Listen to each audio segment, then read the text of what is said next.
వందేహం శీతలాం దేవీం సర్వరోగభయాపహాం యమాసాజ్య నివర్తేత విస్ఫోటకభయం మహత్.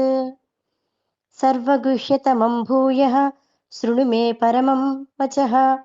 ఇష్టోసి మే దృఢమితి తతో వక్ష్యామి తే హితం.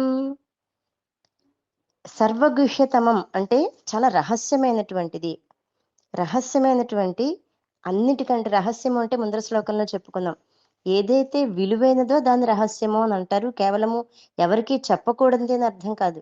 విలువైన వస్తువుని రహస్యంగా ఎలా దాచుకుంటామో అలాగా ఇక్కడ చాలా రహస్యమైనటువంటిది.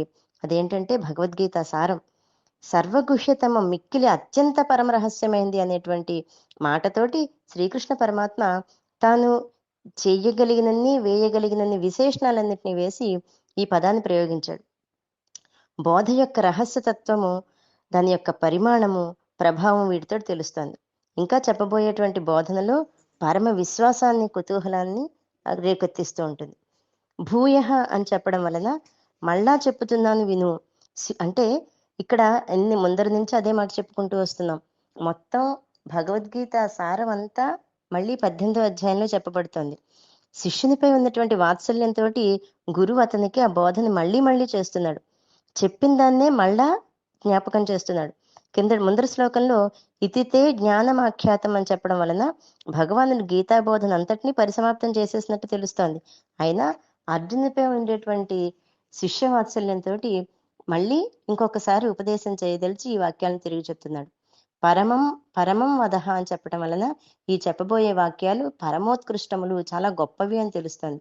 సాక్షాత్ భగవంతుడే వాటిని ఉత్కృష్టములు అని చెప్పడం వలన ఆ వాక్యాలపై మనలాంటి మానవులకి ఎంతటి విశ్వాసం కలిగి ఉండాలో ఊహించుకోవచ్చు. ఇంకా ఇష్టోసి మే దృఢమితి తతో వక్ష్యామితే తతం అని చెప్పడంతో ఆ అర్జునుడు ఎంత అదృష్టవంతుడో తెలుస్తుంది. గురువు యొక్క ఇష్టాన్ని సంపాదించుకోవడంలోనే ఉంది శిష్యుడి యొక్క ప్రజ్ఞ. గురువుకి ప్రీతిపాత్రుడు అగటం శిష్యుడికి చాలా గొప్ప వరప్రసాదం. ఎలా అంటే ప్రీతిపాత్రుడైనటువంటి శిష్యునికే గురువు తన హృదయాన్ని విప్పి అతి రహస్యాలన్నింటినీ ఉపదేశిస్తాడు.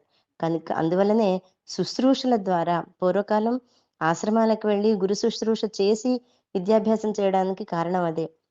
గురు శుశ్రూషలతోటి, నమస్కారాలతోటి, వినయ విధేయతలతోటి గురువు యొక్క ప్రీతిని, ఇష్టాన్ని సంపాదించుకుంటారు. ఇక అదే ముక్తి మార్గము శిష్యునికి చేతికి అందినట్లే వచ్చేస్తుంది కదా. సద్గురువు యొక్క ఉత్తమ గురువు దొరకడమే అదృష్టం. ఆ గురువు యొక్క అభిమానానికి ప్రీతిపాత్రుడైతే అది ఇంకెంత అదృష్టమో చూడండి. ఇదే విషయాన్ని భగవానుడు తద్విద్ధి ప్రణిపాతేన అనేటువంటి శ్లోకం ద్వారా మనకి 4వ అధ్యాయంలో భగవానుడు తెలియజేశాడు.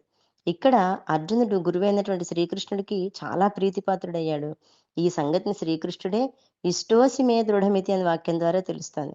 హృదయం ఎప్పుడు పరిపక్వమే, నిర్మలమే, భక్తియుతంతో ఉంటుందో అప్పుడు గురువు అతన్ని వెతుక్కుంటూ వచ్చి అతని హృదయంలో తిష్ట వేసుకుని కూర్చుని అనేకమైన జ్ఞాన బీజాన్ని నాటేస్తూ ఉంటాడు. చరిత్రలో అనేక దృష్టాంతాలు ఉన్నాయి. వీటికి అనేక ఉదాహరణలు ఉన్నాయి.